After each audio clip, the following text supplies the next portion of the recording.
Hello students, welcome to study tech by Bornly. आज के इस वीडियो में हम पढ़ने वाले हैं पाइथन का फर्स्ट लेक्चर, जहां पे हम कवर करेंगे पाइथन के बेसिक्स। तो सबसे पहले हम ये समझ लेते हैं कि पाइथन आखिर है क्या। पाइथन एक हाई लेवल लैंग्वेज है जो ऑब्जेक्ट ओरिएंटेड प्रोग्रामिंग के अंदर पड़ता है और हमें पाइथन में इंटरप्रेटर देखने को मिलेगा। इंटरप्रेटर क्या होता है?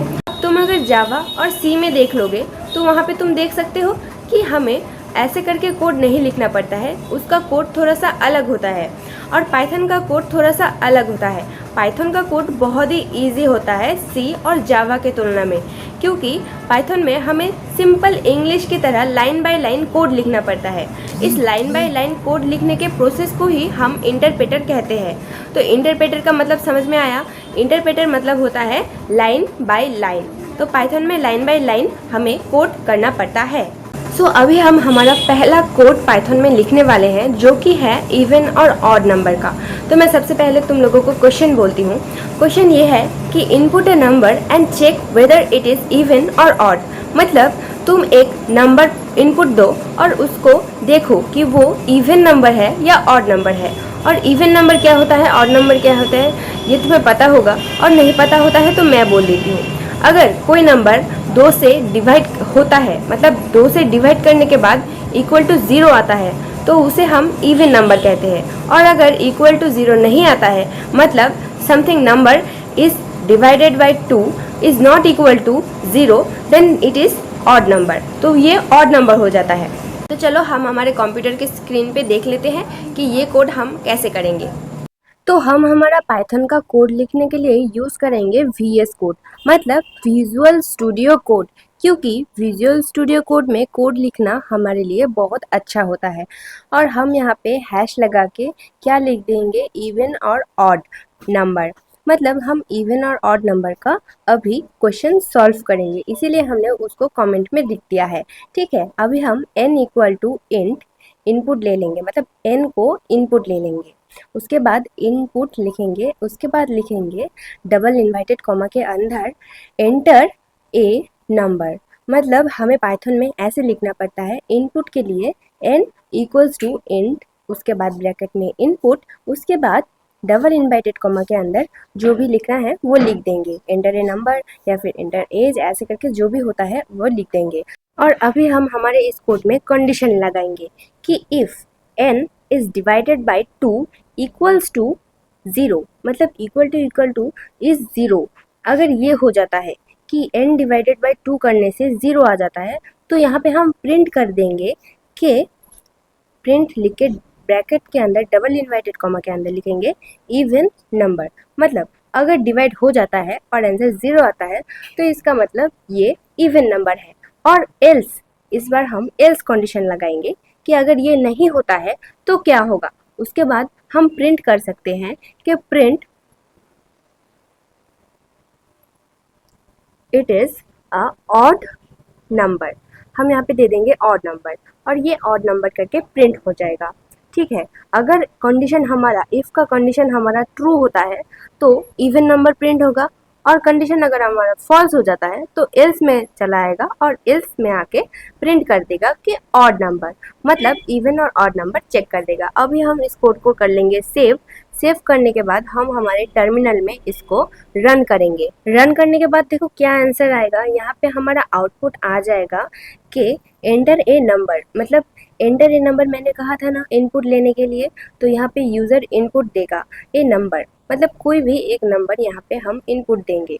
तो मान लो कि हमने 8 इनपुट दिया, तो 8 एक क्या होता है, 8 एक इवन नंबर होता है। 2 से अगर इसे डिवाइड करते हैं तो इक्वल्स टू 0 ही आता है, क्योंकि 2 को 4 से अगर इंटू कर देते हैं तो हमारा 8 आ जाता है।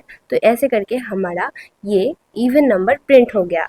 और अभी हम अगर यहाँ पे नंबर कुछ और नंबर देते हैं, लाइक मान लो हमने नंबर दिया 9, तो ये ऑड नंबर आ जाएगा, क्योंकि 9 को हम किसी भी क्योंकि 9 को हम डिवाइड करके 0 नहीं ला सकते, तो इसीलिए ये हमारा ऑड नंबर हो जाएगा।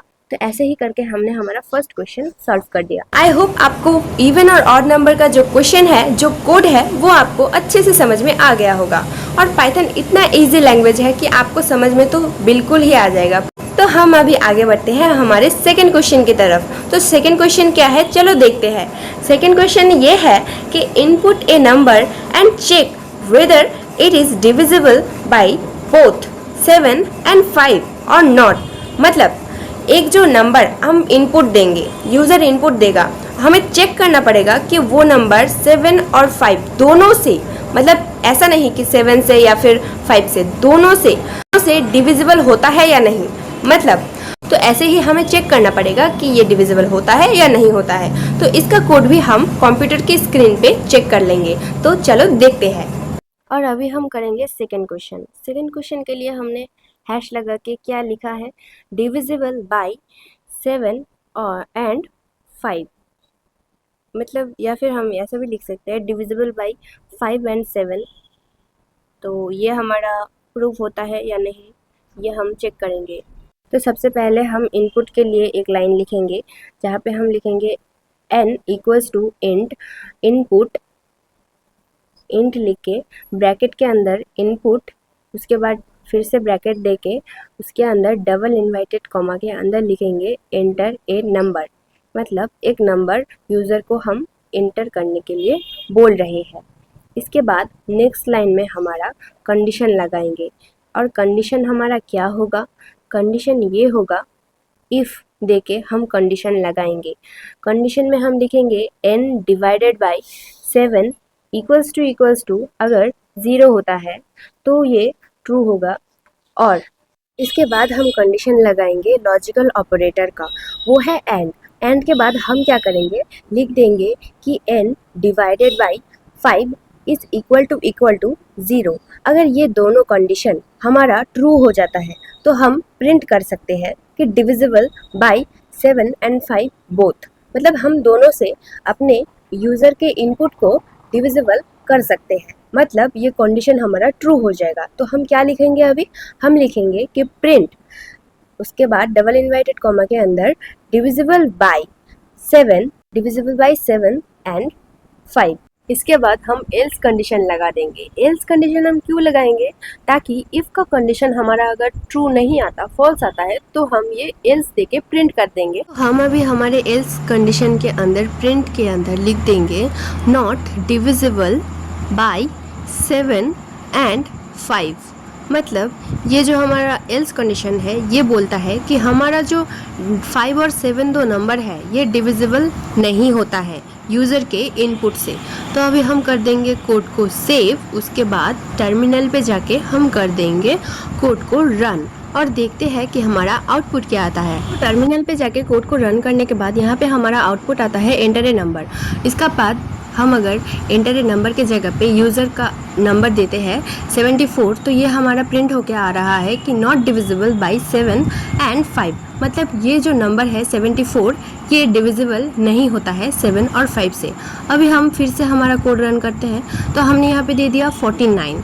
तो 49 भी हमारा नॉट डिविजिबल बाय 7 and 5 हो रहा है। इसका मतलब कोई भी नंबर हम देते हैं तो वो नॉट डिविजिबल बाय 7 and 5 होता है। ऐसे करके हम बहुत सारे नंबर्स को चेक कर सकते हैं। कोई नंबर ऐसा भी हो सकता है कि डिविजिबल हो रहा है, तो ये आपको देखना पड़ेगा एक एक करके, प्रैक्टिस करके। तो यहाँ से हमें एक सीख मिलती है कि प्रैक्टिस मेक्स परफेक्ट। मतलब जितना तुम परफेक्ट होना चाहोगे उतना तुम्हें प्रैक्टिस करना पड़ेगा। तो तीसरा जो हमारा क्वेश्चन है, वो क्वेश्चन हम अभी देख लेते हैं। तो क्वेश्चन ये है कि input a number and check whether it is buzz number or not. मतलब बज नंबर किसे कहते हैं, पहले ये समझ लो। बज नंबर मतलब ये होता है कि 7 से डिवाइड करा जा सकता है उस नंबर को या नहीं। अगर 7 से डिवाइड होता है तो वो बज नंबर होता है। पहला कंडीशन ये है। और बज नंबर का एक दूसरा कंडीशन भी है, 7 डिवाइडेड अगर 0 नहीं होता तो वो तो ठीक है, लेकिन दूसरा कंडीशन ये है कि उस नंबर के लास्ट लेटर को हमेशा 7 होना होगा। अगर उस नंबर के लास्ट में 7 होता है तो वो बज नंबर कहलाता है। जैसे कि मान लो 17, उसके लास्ट में क्या है, 7 है, तो वो बज नंबर होगा। अगर हम पकड़ लेंगे 777, तो लास्ट में क्या है 7 है, तो ये भी बज नंबर होगा। लेकिन अगर 749 कर देते हैं तो ये बज नंबर नहीं होगा, क्योंकि इसके लास्ट में 7 नहीं था। तो इसीलिए ऐसे ही हम बज नंबर को डिफाइन करते हैं। तो चलो देख लेते हैं कंप्यूटर की स्क्रीन पे कि कैसे हम बज नंबर को कोड में लिखेंगे। तो सबसे पहले किसी भी कोड को लिखने से पहले हम ऊपर हैश लगा के ये लिख देंगे कि हम आखिर कोड में कर क्या रहे हैं। हम ये इसलिए करते हैं ताकि कोई अगर हमारे कोड को देखे तो उसे अच्छे से समझ में आए कि हम क्या कर रहे हैं। हम यहाँ पे लिख देंगे बज नंबर और नॉट, हम यही कोड करने वाले हैं, इसीलिए हमने ये लिख दिया है। उसके बाद हम n को इनपुट ले लेंगे।